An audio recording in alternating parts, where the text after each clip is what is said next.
형제와 여러분 안녕하세요. 오늘은 8월 21일 화요일 구원의 문은 좁은 문입니다 라는 제목으로 누가복음 13장 22절부터 35절까지를 묵상하겠습니다. 22절 예수께서 각성 각 마을로 다니사 가르치시며 예루살렘으로 행하시더니 어떤 사람이 여짜오되 주여 구원을 받은 자가 적으니까 그대에게 이르시되 좁은 문으로 들어가기를 힘쓰라. 내가 너희에게 이르노니 들어가기를 구하여도 못하는 자가 많으리라. 자, 예수님의 가르침을 들었던 한 사람이 예수님께 구원받는 사람들이 이렇게 그러니까 숫자가 적을 수밖에 없습니까? 라고 물어봤을 때 예수님께서 좁은 문으로 들어가기를 힘쓰라라고 말씀하십니다. 다시 말하면 구원받은 하나님의 백성으로 살아간다는 것은 좁은 문으로 들어가는 것과 같다는 것이죠. 쉽고 평탄한 길이 아니라 어렵고 힘든 부분이 있다는 것이, 왜냐하면 내 마음과 내 뜻대로 살지 못하기 때문이에요. 우리가 구원받는 하나님의 백성이 된다면 하나님께서 가이드해 주시고 보여주신 그 진리의 길로 살아가야 되기 때문에 그래서 어렵고 힘듭니다. 그러나 의미 있고 그 다음에 내 삶에 정말 형통한 길이 바로 이 좁은 문으로 들어가는 것입니다. 그렇기 때문에 좁은 문으로 들어가라라고 하지 않고 어떻게 해요? 좁은 문으로 들어가기를 힘쓰라라고 얘기합니다. 왜냐하면 내 안에 그 결단과 의지와 믿음의 어떤 노력들이 필요하다는 것입니다. 주님께서 이미 문은 보여주셨고 그 문으로 들어가는 길을 열어주셨습니다. 그 다음에 그 문으로 들어가는 것은 내가 해야 될 일이에요. 여러분, 좁은 문으로 들어가기 위해서는 어떻게 해요? 그냥 뻣뻣이 들어갈 수 없습니다. 고개를 숙이고 몸을 숙이고 자세를 낮춰야만 좁은 문으로 들어갈 수 있습니다. 여러분, 그렇기 때문에 겸손함이 필요한 것이에요. 내 삶이 내가 주인이 아니라 내 머리를 숙이고 내 자세를 낮춰서 지나갈 때 겸손함으로 하나님의 내 삶의 주인이라는 것을 고백하고 내 뜻이 아니라 하나님의 뜻을 내 삶 가운데 선택하면서 살아가는 삶을 얘기하는 것이죠. 자, 25절 집주인이 일어나 문을 한 번 닫은 후에 너희가 밖에 서서 문을 두드리며 주여 열어주소서 하면 그가 대답하여 이르되 나는 너희가 어디에서 온 자인지 알지 못하노라 하리니. 자, 문이 열려 있는데 항상 열려 있는 것이 아니라 문이 언젠가는 닫힌다는 것이죠. 그렇기 때문에 닫힌 다음에는 더 이상의 기회가 없다는 거예요. 여러분, 그렇기 때문에 지금 우리가 잃어버린 영혼들에게 속히 말씀을 나누고 복음을 나누고 빛을 나누고 진리를 나눠야 될 것이 바로 이때가 오면 아무도 그 문을 들어갈 수가 없다는 것입니다. 여러분, 노아의 방주 때 보여줬잖아요. 그죠? 방주가 짓고 있을 때 방주가 지은 다음에도 노아는 계속 어떻게 해요? 방주의 문을 열어놓고 사람들을 초청합니다. 자, 그러나 방주의 문이 하나님께서 닫으셨어요. 닫으신 다음에는 아무도 그 방주의 문을 두드리고 열어 수 있는 사람이 아무도 없다는 것입니다. 자, 그래 26절 그때 너희가 말하되 우리는 주 앞에서 먹고 마셨으며 주는 또한 우리의 길거리에서 가르치셨나이다 하나 그가 너희에게 말하여 이르되 나는 너희가 어디에서 왔는지 알지 못하노라. 행악하는 모든 자들아 나를 떠나가라 하리라. 자, 이것은 특별히 유대인들에게 많이 말씀하시는 거예요. 유대인들 혈통으로 율법을 많이 알고 가르친다는 것으로 또 예수님의 주변에 있었다는 것고 말씀을 들었다는 걸로 아무 소용이 없다는 것이죠. 믿음의 결단을 통해서 내 삶의 주인이 하나님인 것을 받아들이고 주를 믿는 하나님의 사람으로 결단하며 살아가지 않는 한 그 문으로 들어갈 수 없다는 것이죠.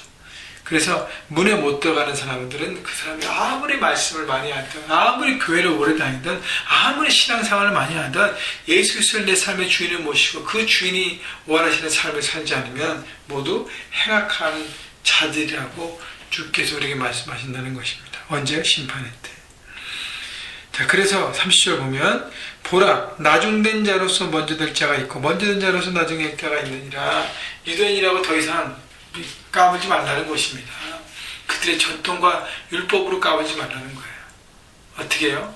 겸손히 하나님 말씀을 듣고 순종하는 자가 나중되었지만 이방인들이지만 결국 유대인보다 더 하나님 앞에 쓰임받는 하나님의 종들이 될 수 있다는 것입니다.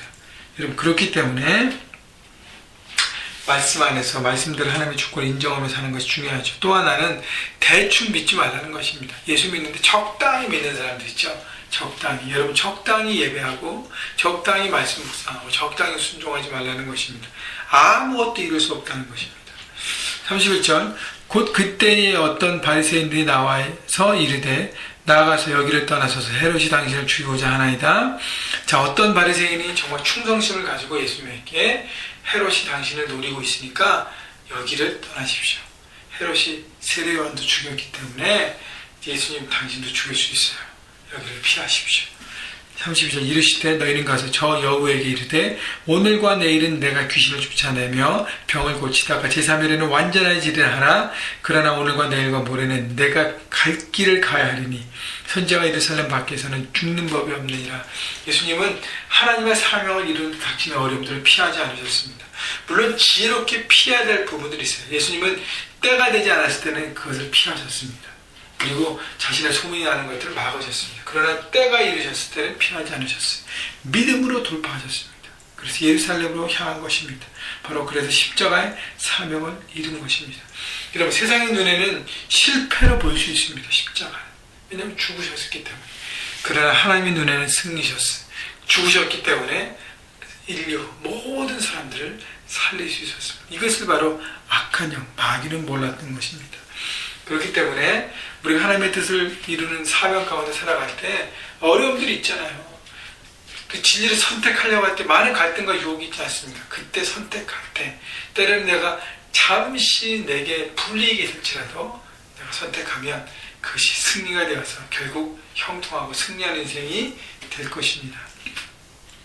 자, 그러시면서 예수님이 예루살렘에 대해서 말씀하십니다. 예루살렘아 34절 예루살렘아 선자들 죽이고 내게 파송된 자들을 돌로 치는 자야 암탉이 제 새끼를 날개 아래에 모음같이 내가 너희 자녀를 모으려 한 일이 몇 번이냐 그러나 너희가 원하지 아니하였도다.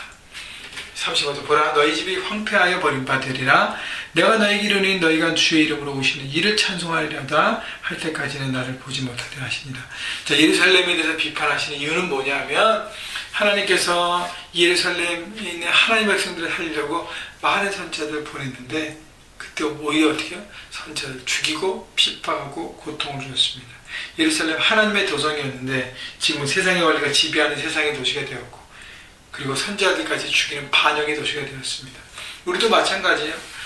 하나님 앞에 우리가 온전히 살아가지 않으면 내가 주인됨으로 내 마음대로 살아가면 결국 우리도 하나님을 방해하는 하나님의 어떤 등진 삶을 살 수밖에 없고요. 결국은 하나님의 사람이 아니라 어둠의 사람으로 살 수밖에 없습니다.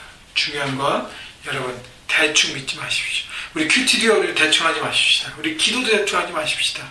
여러분 우리 교회 지금 3년이 지나면서 새롭게 다시 한번 시작하려고 재도약을 위해서 꿈꾸고 기도하고 있습니다. 여러분 대충 기도하지 마시고 우리 부흥을 위해서 기도하십시다. 여러분 개인적인 부흥, 심령의 부흥, 정말 하나님의 말씀대로 살아가는 결단, 여러분 그것을 통해서 하나님 주신 그 부흥이 일어났을 때 여러분이 모인 우리 교회가 부흥될 것입니다. 여러분 세상 현장 가운데 오늘 달려가셔서 승리하시고 어려움이 있더라도 돌파하신 여러분 모두가 되시기를 주님의 이름으로 축원합니다.